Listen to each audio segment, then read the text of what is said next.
All right, welcome back to the Supplementary Election Studios, coming to you live from Channels. We just heard from our correspondent in Jos, Yemi Kosoko, giving us an update on what the situation is at the moment in Jos, where he is. But Mr. Bukola, let me ask you this. I mean, it appeared as though things may just go as normal in Plateau, where he is, but the fact that he spoke about, you know, party agents, party officers, some of them having this house cleaning, speaking to the people in terms of why this happened, what was going to happen. That's some sort of education, but it looks as if it's too late at that point.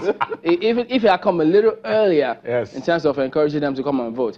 But then, better late than never at that point. Better late than never. Unfortunately, what he was indicating is, which I haven't seen, is there are more officials and more party agents and everywhere. The voters are nowhere to be seen. That's the fear and concern. And Yemi had actually indicated that presidential, a certain number, gubernatorial lower.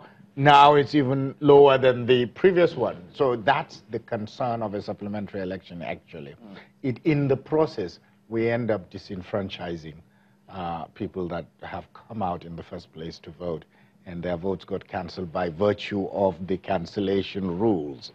In some cases, it may be overvoting or whatever else that may have happened. Which is a big question we're asking. How does overvoting ever happen? Here is something that somebody mentioned, and this is anecdotal, therefore I don't have enough statistics to indicate that. In some cases, some people will take a ballot paper, unfilled ballot paper, put it in their pocket, not vote, and then take it over to another polling unit and give it to someone else who would end up voting twice.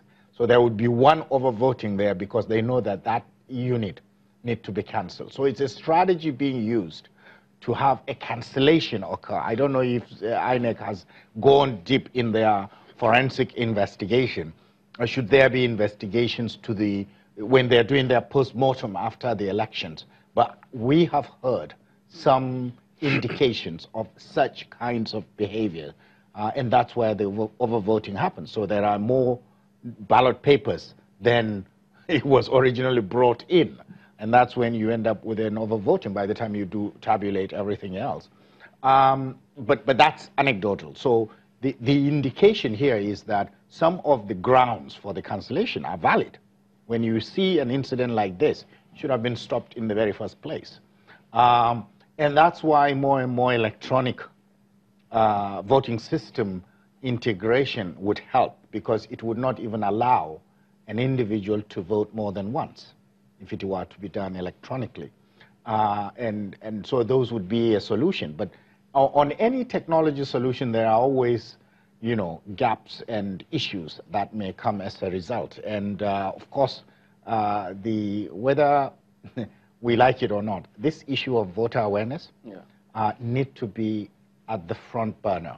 Look, INEC's customers, if we put INEC into a company or a corporate-like entity, INEC customers are those 84 million registered voters. And the only few companies that are in that space are the FMCGs, right? The fast-moving consumer goods companies. Yeah. And have you ever seen their marketing campaigns? Huge. And then a lot of presence marketing. Exactly. Coca-Cola or whatever. Now, when it is 1%, as Samson was indicating, 1% of their budget is dedicated to voter education, then we have missed the point. And it ought to be much higher. Perhaps because there are more than one agencies that are supposed to be involved in that process. The pivotal agency is INEC. And then anybody else will actually take the material and information and the infographics and what have you from INEC and then go and share it. The political parties have their own interest. And in their case, it would even include not only the voter awareness campaign, but some of the things that may be negative in terms of behavior. They would have to do something that would suggest that the other party is not up to scratch. And so that is misinformation and you know, the FUD theory, right? Fear, uncertainty, and doubt that they instill. But that's also, that could be part of their strategy. But when it comes to pure voter awareness, it may be the NGOs, INEC as an entity, plus then the political parties, because they're interested beneficiaries. Okay, well, Mr. Guardian and Samson, maybe we'll come to you in a bit, but we understand our correspondent in Benue is ready to give us an update as well on what is going on. Very interesting dynamic in Benue, because the margin of lead and then the total number of registered voters there and what they've said about security. Well, Pius, what's the update today?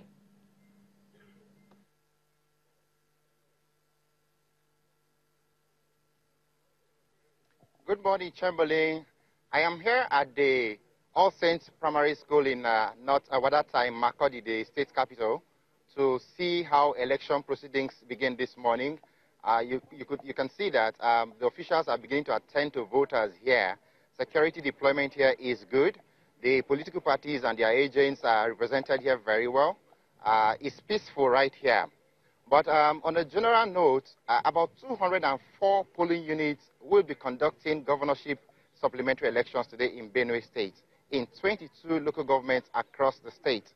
And the security situation in the state is a bit better, because when I spoke with the resident electoral commissioner yesterday, he said that they have adequate deployment. You see a number of policemen in large numbers in trucks coming to town from other states to complement security on ground. And so from the perspective of security, we're sure that everything is going to go well. What we expect of them is to hold everybody to account to good behavior and not participate or influence or add to the problems that existed or that is on ground that led to this inconclusive election in the first place. The mood in town, yes, there's restriction in the whole state, across the state, the 23 local government across the state, but it's a bit relaxed in Makurdi because just one polling unit within the metropolis in town and then 5 others outside the metropolis, but still within Makurdi local government. So you have that going all around in Benue State today. And the people are calm. Those who are not voting, they are sitting back in their houses as we drove down to this polling unit. So we are sure that the environment is peaceful and security is going to keep it through that to the end of poll. To talk to us here again on the issues of deployment of election monitors, I have a long-term observer who is joining me to discuss how well they've deployed to monitor this election. Good morning. Good morning. What is your assessment of what has been going on so far in Benue State with regards to the conduct of these governorship elections? Well, we just arrived this morning. We have been observing the opening so far, and we will then observe the voting in different polling units in Benue, in Makurdi, and in other local government also. So far we just arrived and observed. Okay. There are 22 local governments today that elections are going on, and we are just in one of those local governments. How well have you spread yourself to capture proceedings in this place? Because there are issues about security, attending to the needs of the people of peaceful conduct. Well, as you can see, we have one team here, my colleague and myself, and we have another team in Benue State. So we shared between the two of us so that we can cover 3 to 4 local government today. Okay. Thank you very much. You're welcome. Well, you've heard from the EU observer. They have shared themselves in groups so that they can cover at least 4 local government per team. That would give us 8 from the EU perspective in covering elections in the state. While journalists from different media houses are on ground doing their live coverages, talking to people, taking opinion from agents and political parties to just give a view of peaceful conduct of the poll in Benue State. And I expect that, yes, we're going to see that transcend down the line. Well, you know, Pius, good for you that you say you're sure everything will go well. But here, we've learned never to say never. Let's just watch and then see as things unfold. But yes, you focused on security, but unlike what we saw in Jos, Yemi spoke to us about the party agents, the polling officers, giving this kind of housekeeping with the electorate in terms of what is going to happen today, why the elections are holding again today. Did any such thing any such talk go on in the polling unit where you are, or any you know of in Makurdi?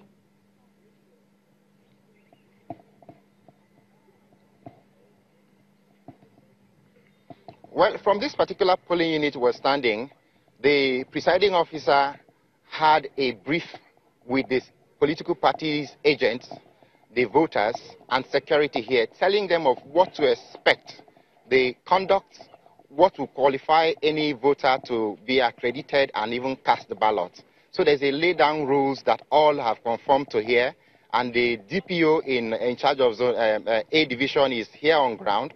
So pretty much at this polling unit, everything seems to be in compliance with the rules. But like I said, of course, the security deployment in Benue State has increased tremendously, because during the first round of the governorship elections, when we had to go for inconclusive elections because over 121,000 votes had been cancelled, and the lead margin between the first candidate and the second candidate was about 81,000, bringing us to this supplementary election we are today.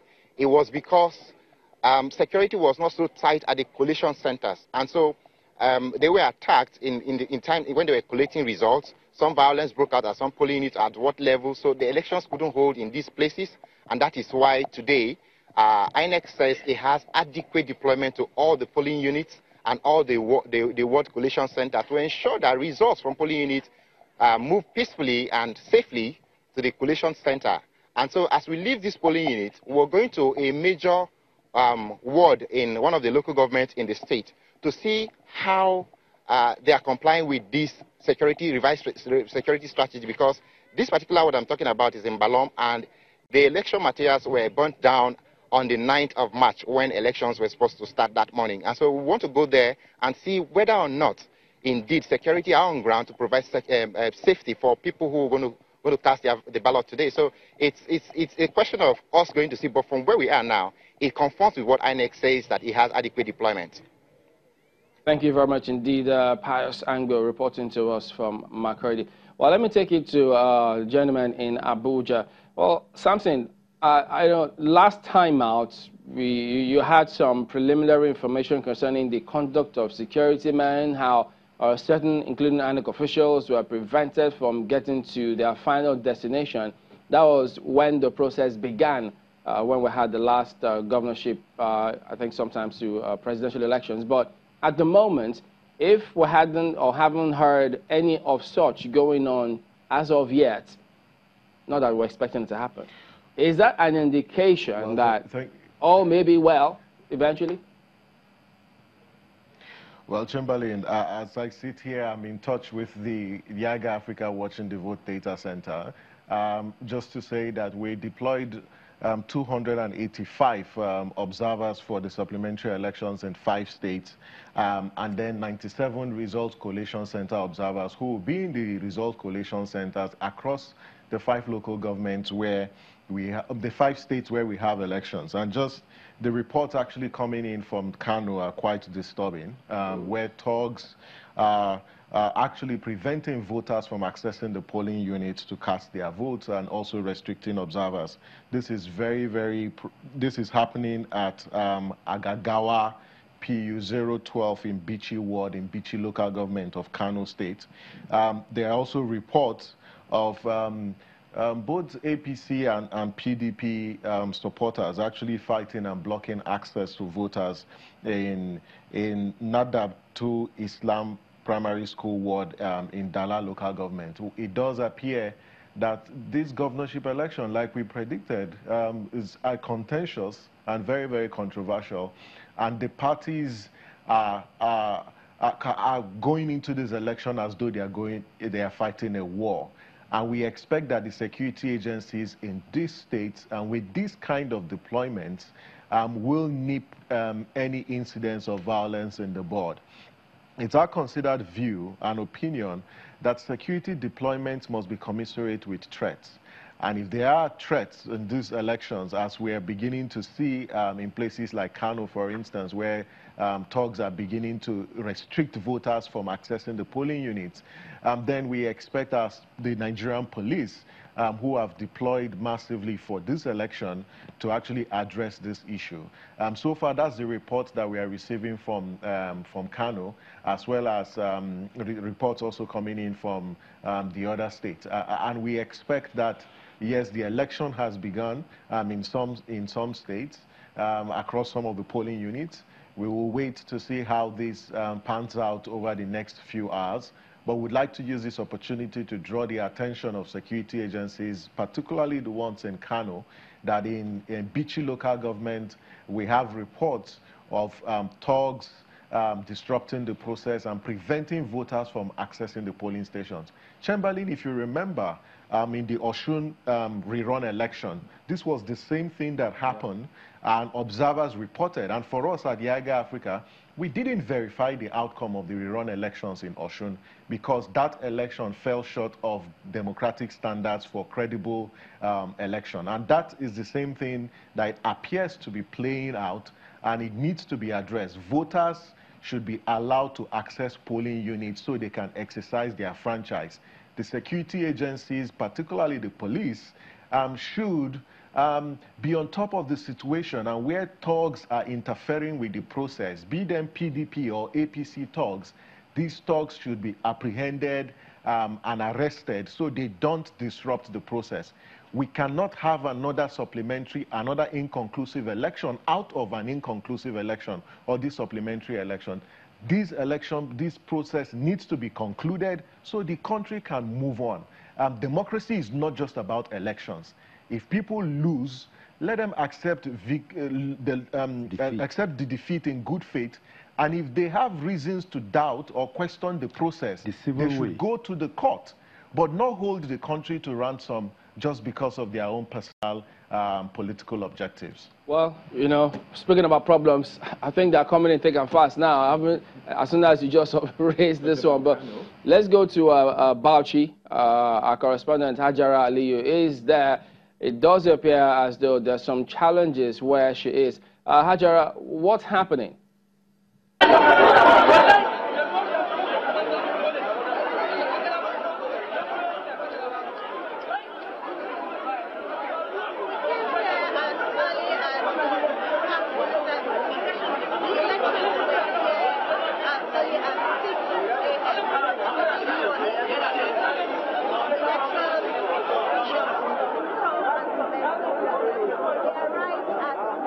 All right, we'll just correct that. Yes, understandably, she's in the field. I mean, but we'll correct that quickly and come and get back to her to give us an update. It does appear as though some things are not turning out as it should be. Let me quickly flip to Mr. Gwande. Mr. Gwande, what's your reading of what's going on? Do you have any response from your men who are in the field at the moment?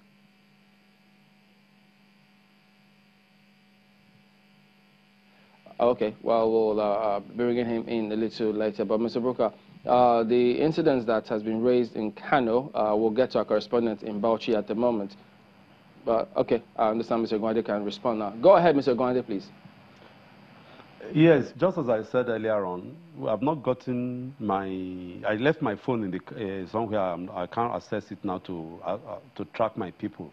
But be that as it may, I knew that this is what will happen, and we all discussed, all the three of us have said this, that indeed there will be a lot of apathy, but what we didn't expect is that indeed a repeat of a show will come up.